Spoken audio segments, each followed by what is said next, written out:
Hello കൂട്ടുകാരെ, കഴിഞ്ഞ ദിവസം നമ്മളൊരു വീഡിയോ ചെയ്തായിരുന്നേ നമ്മുടെ രേണുസുധിയുടെ. അന്നേരം എനിക്ക് സത്യം പറഞ്ഞാൽ രേണുസുധിയുടെ ഇപ്പോഴത്തെ ആ ഒരു സംസാരവും ആ ശൈലിയും രേണുസുധിയുടെ അച്ഛൻ്റെ ആ രീതികളും ഒന്നും എനിക്ക് ഇഷ്ടപ്പെട്ടില്ല. അതുകൊണ്ട് തന്നെയാണ് ആ വീഡിയോ എടുത്തത്. കാരണം നമ്മൾ ആദ്യം തൊട്ട് അവരുടെ വീഡിയോയും അവരുടെ സുധി മരിച്ചതിന് ശേഷമുള്ള കാര്യങ്ങളും എല്ലാം നമ്മൾ കണ്ടുവന്നത്. അതുകൊണ്ട് ഇപ്പോഴത്തെ അവരുടെ നിലപാടുകൾ നമുക്ക് യോജിക്കാൻ പറ്റിയില്ല. ആ വീഡിയോ ചെയ്തപ്പോൾ ഒരുപാട് നെഗറ്റീവ് കമൻറ്റുകൾ വന്നു, അതിലേറെ പോസിറ്റീവായിട്ടുള്ള കമൻറ്റുകൾ വന്നു. ഏത് കമൻറ്റുകളാണെങ്കിലും നമ്മളെല്ലാത്തിനെയും സ്വാഗതം ചെയ്യുന്നു. ഓരോരുത്തരുടെ അഭിപ്രായമാണല്ലോ കമൻറ്റായിട്ട് പറഞ്ഞത്, അതൊന്നും കുഴപ്പമില്ല. പിന്നെ നമ്മൾ പറയാനുള്ള കാര്യങ്ങൾ തുടർന്ന് നമ്മൾ പറയുന്നതാണ്. അതായത് ഇന്ന് നമ്മൾ പറയുന്നത് മറ്റൊന്നുമല്ല, RLB രാമകൃഷ്ണനെ കളറിൻ്റെ പേരിൽ ഒരു സത്യഭാമ, കലാമണ്ഡല സത്യഭാമ എന്ന് പറഞ്ഞ ടീച്ചർ അപമാനിച്ചായിരുന്നു. അന്നേരം നമുക്കെല്ലാം അറിയാമായിരുന്നു അവരുടെ ഇതാണ്. അന്നേരം അതിന് ശേഷം ഈ കഴിഞ്ഞ ദിവസം വീണ്ടും അവർ ഏത് കോണത്തിലെ ഡോക്ടറാടാ തെണ്ടി? നീ ഒരു വ്യാജ ഡോക്ടറല്ലേ? നീ ആരാ മല്ലിക സുകുമാരന്റെ? നീ ഇവിടെ നേരിട്ട് വാടാ തെണ്ടി കേട്ടാ. നീ ആരാ? നിനക്ക് എന്ത് വേണം? നീ പറഞ്ഞു അതായത് പിന്നെ അവസാന കാലത്ത് അമ്മച്ചി എന്തൊക്കെ ആവാനുള്ള ശ്രമത്തിലാ. നീ ജനിച്ചത് എങ്ങനെയാടാ? തുണിയും ലൈവ് വന്നിട്ട് എന്നാ ഒരു ഡോക്ടറെ കുറച്ച് ചീത്ത, മല്ലിക സുകുമാരനെ അവർ ഡോക്ടർ സപ്പോർട്ട് ചെയ്തെന്ന് പറഞ്ഞ് ആ ഡോക്ടറെ ഭയങ്കര ചീത്തയൊക്കെ പറഞ്ഞ് അവർ വീഡിയോ ചെയ്യുന്നുണ്ടായിരുന്നു. എനിക്ക് മനസ്സിലാക്കിയ അതിന് കൂടെ കൂട്ടി യോജിപ്പിക്കാൻ പറ്റുന്ന ഒരാൾ വന്നായിരുന്നു ഇതിൻ്റെ ഇടയ്ക്ക്, ഒരു കഥാപാത്രം. കാരണം സത്യഭാമയുടെ മേളിൽ പോകുമെന്ന് സത്യഭാമ പേടിച്ചുകൊണ്ട് പെട്ടെന്ന് ലൈവ് ചെയ്ത പോലെ എനിക്ക് തോന്നി. അത് വേറെ ഒന്നുമല്ല, ആ വീണ കൃഷ്ണകുമാർ എന്ന് പറയുന്നൊരു പുള്ളിക്കാരിയെ, ആ അവിടുത്തെ തിരുമേനിനെ, അമ്പലത്തിൽ തിരുമേനി കറുത്ത് പോയത് കൊണ്ട് പൂണൂലിട്ട പെലയൻ എന്ന് അഭിസംബോധന ചെയ്ത് ഇങ്ങനെ പറഞ്ഞു. അതിങ്ങനെ കത്തിക്കയറി നിൽക്കുന്ന സമയത്താണ് നമ്മുടെ സത്യഭാമയുടെ കടന്നു വരവ്. അങ്ങനെ സ്വാഭാവികമായിട്ടും സത്യഭാമ പഴയ ഒരു സെലിബ്രിറ്റി ആയതുകൊണ്ട് അവരൊപ്പം പിടിച്ച് അവർ നിന്ന്. ഇതാണ് അതിന് സത്യം.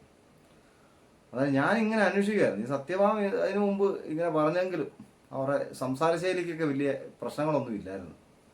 അങ്ങനെ ചീത്തയൊന്നും പറഞ്ഞ് നമ്മൾ കണ്ടിട്ടില്ല.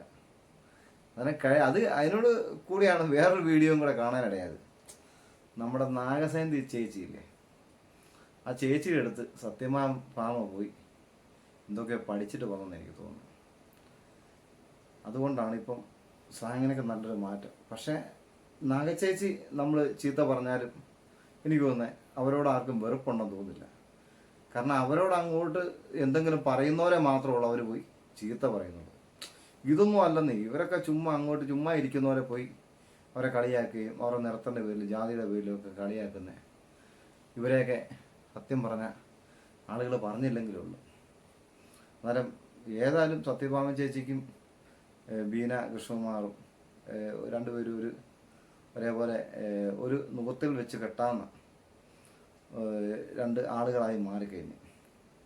എന്നാൽ ഇനി എനിക്ക് പറയാനുള്ളത്, ഈ വേടൻ്റെ ആ ഒരു ഇത് വന്നപ്പം ഇവിടെ ജാതിയില്ല, വർഗമില്ല, വർണ്ണമൊന്നും ആരും നോക്കുന്നില്ല എന്നൊക്കെ പറഞ്ഞിട്ട് ഇതുപോലുള്ള ആളുകൾ ഇത്ര പബ്ലിക്കായിട്ട് ഈ ജാതി പറയുമ്പോൾ, ജാതി ഇല്ലെന്ന് പറഞ്ഞ കുറച്ച് ആളുകളുണ്ട്, ഇവരൊന്നും ഒരു തരത്തിലും യാതൊരു പ്രതികരണങ്ങളും ഇവരുടെ ഭാഗത്തുനിന്നും ഉണ്ടാകുന്നില്ല.